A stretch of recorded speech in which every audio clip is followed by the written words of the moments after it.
오늘은요. 자, 물질의 상태와 용액의 중에서 물질의 상태의 마지막이죠. 물질의 상태의 마지막 고체와 관련된 부분 수업하도록 할게요. 자, 오늘 강의 목차 역시 보시면 자, 고체 일반적 성질, 그 다음에 고체 결정 구조의 종류, 마지막으로 결합에 의한 결정의 분류 이렇게 보도록 할게요. 자, 우선 죄송하네요. 여기 액체 일반적 성질이 아니죠. 그렇죠? 고체 일반적 성질이라고 하셔야겠죠. 자, 고체 일반성에 관련된 얘기를 먼저 보도록 할게요. 우리 지난 시간에 처음에 기체 배웠고요. 그 다음에 액체 배웠고요. 오늘 마지막 고체인데요.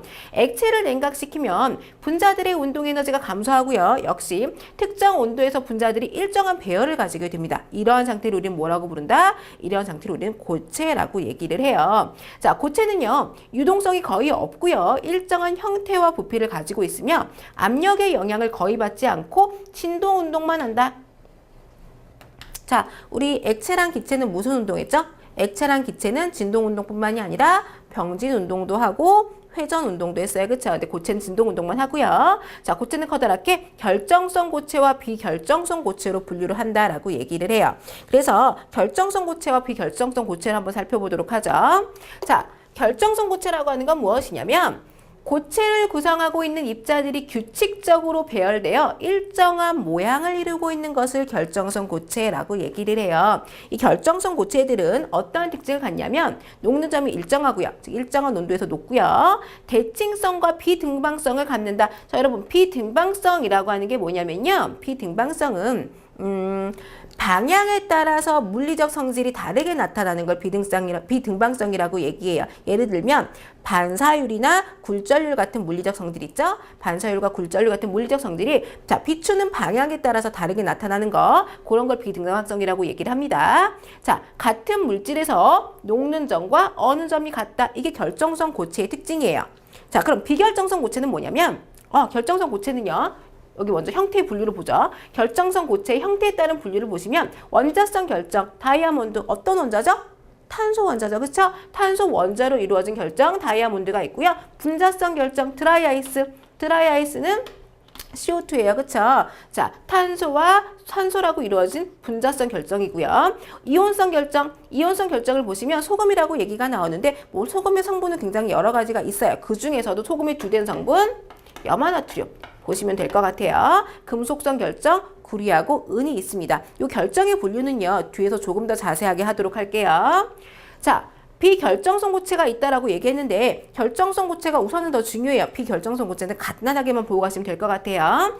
입자들의 배열이 불규칙이어서 결정의 특성을 나타내지 못하는 고체를 갖다 우리는 비결정성 고체라고 얘기한다. 자, 그러면 결정의 특성을 나타내지 못한다라고 얘기했으니까 결정성 고체와 다르게 녹는 점이 없어요. 즉 일정한 온도에서 녹는 게 아니라 넓은 온도 범위에서 점차 액체로 변한다라고 얘기했고 아까 결정성 고체는 대칭성과 비등방성이었는데 비결정성 고체는 비대칭성과 등방성이죠.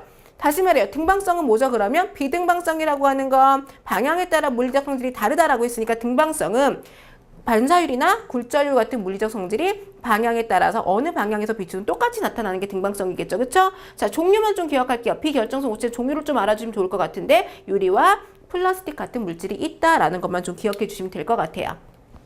자, 우리는 결정성 고체를 좀 위주로 볼 겁니다. 자, 결정의 종류 한번 보도록 할게요. 결정 구조의 종류. 자, 결정 구조의 종류를 커다랗게 세 가지를 볼 거예요. 채심 입방 구조, 그다음 면심 입방 구조, 육방 밀집 구조 이렇게 볼 건데요. 채심 입방 구조는 우선은 설명도 중요하지만 그림을 보시는 게 조금 많이 이해가 될 거예요. 입방체의 각 꼭지점과 꼭지점과 총 8개의 꼭지점이 있죠. 그 다음에 중심에, 요 가운데 중심에 입자가 차지되어 있는 구조, 위치하는 구조를 갖다가 채심 입방 구조다라고 얘기를 합니다. 자, 우리가 이걸 뭐라고 하냐면요. 요런 그림을 결정격자라고 얘기를 해요. 그리고 요거 이제 쌓인 모양을 보여드리는 거고요. 요 그림은 단위세포. 혹은 단위격자라고 얘기를 하는데요. 자, 어떤 결정이 일정하게 규칙을 갖고 쌓여 있겠죠. 그렇죠? 기본이 되는 단위가 바로 단위세포 혹은 단위격자라고 얘기를 해요. 특히 이 그림 있죠? 여러분, 이 그림 굉장히 중요해요. 그래서 그림을 같이 보시면 이해가 좀 쉬우실 거예요. 그러면 이 단위세포, 단위격자 속에 들어있는 입자가 총 몇 개냐? 자, 입자가 총 몇 개냐? 이거 살펴보셔야 되는데 여기 중심 있죠? 중심. 가운데 중심에는 하나의 입자가 통째로 들어가 있어요. 중심에 한 개의 입자가 들어가 있습니다. 자, 그리고 꼭지점에도 입자가 배열되어 있죠. 그쵸? 꼭지점이 총 몇 군데죠? 꼭지점이 총 8군데가 있죠. 하나, 둘, 셋, 넷, 다섯, 여섯, 일곱, 8군데가 있어요. 그쵸? 8군데의 꼭지점이 있는데 이 각 꼭지점에 들어가 있는 입자는 한 개가 통째로 들어가 있는 게 아니에요. 그쵸? 8분의 1개의 입자가 들어가 있습니다. 즉, 8분의 1개의 입자가 각각의 꼭지점에 들어가 있어요. 꼭지점 전체 몇 개라고요? 8개라고요. 요렇게. 그래서 전체 입자 수가 얼마냐면 1 플러스 1이네요. 그쵸?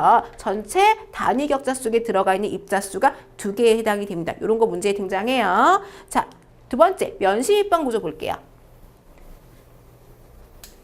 자, 면심 입방 구조는 다른 말로는 입방 밀집 구조다라고도 얘기하는데 입방체의 각 꼭지점과 자, 꼭지점 보이시죠? 꼭지점과 그다음에 면의 중심, 면이 총 몇 군데가 있어야 돼요? 6군데가 있죠? 각 면의 중심에 입자가 위치하는 구조다라고 얘기를 합니다. 자, 역시 요거 단위세포 단위격자 굉장히 중요한 그림이에요. 자, 이름과 명칭과 그림을 매치를 시켜서 보시는 게 더 좋다라고 말씀드렸어요. 자, 단위격자 속의 입자 수를 한번 볼까요? 단위 격자 속의 입자 수를 보면은 자, 우선 어디에 입자가 존재한다고 했죠? 꼭지점과 면에 입자가 존재를 한다고 했죠? 면을 보시면 여기 그림에도 써 있지만 이렇게 면에 한 개의 입자가 통째로 있는 게 아니라 2분의 1개의 입자가 들어가 있죠. 자, 면에는 2분의 1개의 입자가 있는데 면이 총 몇 군데가 있어요? 면이 총 6군데가 있죠?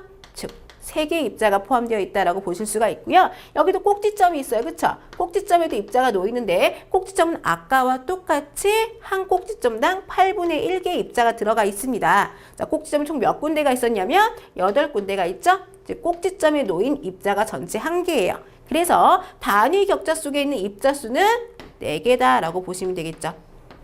자, 아까 채심 입방 구조는 2개였고요. 면심 입방 구조는 4개가 존재하네요. 자, 세 번째.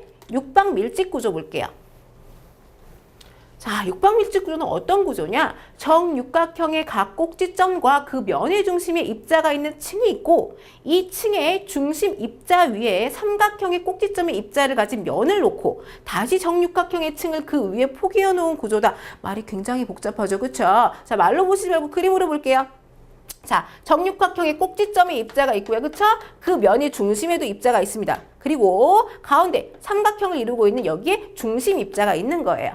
자, 이렇게 총 입자가 들어가 있는 위치가 보이시죠? 역시 단위 격자가 있는데 단위 격자에 들어가 있는 입자 수를 한번 살펴볼게요. 우선 중심에 삼각형의 중심을 이루는 여기 중심 입자가 있다고 했는데 자, 처음에 채심 입방 할 때 중심에는 입자가 1개가 통째로 들어가 있다고 했죠. 자, 중심에 1개의 입자가 통째로 들어가 있어요. 총 3개의 입자가 있다라는 거죠. 그쵸? 자, 플러스. 그 다음에 면에는 한 면당 2분의 1개의 입자가 있다고 했어요. 그쵸? 2분의 1개의 입자가 있는데, 자, 면심에 위치해 있는 입자가 지금 몇 개가 있냐면, 여기랑 여기 2군데가 있어요. 그쵸? 2군데가 있고요. 플러스. 그 다음에 뭐가 있었죠? 꼭지점이 있었죠. 자, 꼭지점이요. 아까는 채심 입방이나 면심 입방 같은 경우에는 단위 격자가 지금 뭐였냐면, 직립면체 구조였어요. 그쵸? 직립면체 구조였는데, 지금 여기는 육각기둥이죠. 육각기둥 구조여서 여기는 꼭지점 하나에 들어가 있는 입자가 8분의 1개가 아니라 몇이냐면 6분의 1개 입자가 들어가 있습니다. 자, 6분의 1개 입자라는 거 알아두세요. 6분의 1개 입자가 있는데 꼭지점이 총 몇 군데죠? 위에 6군데, 아래 6군데, 총 12군데예요. 12군데입니다.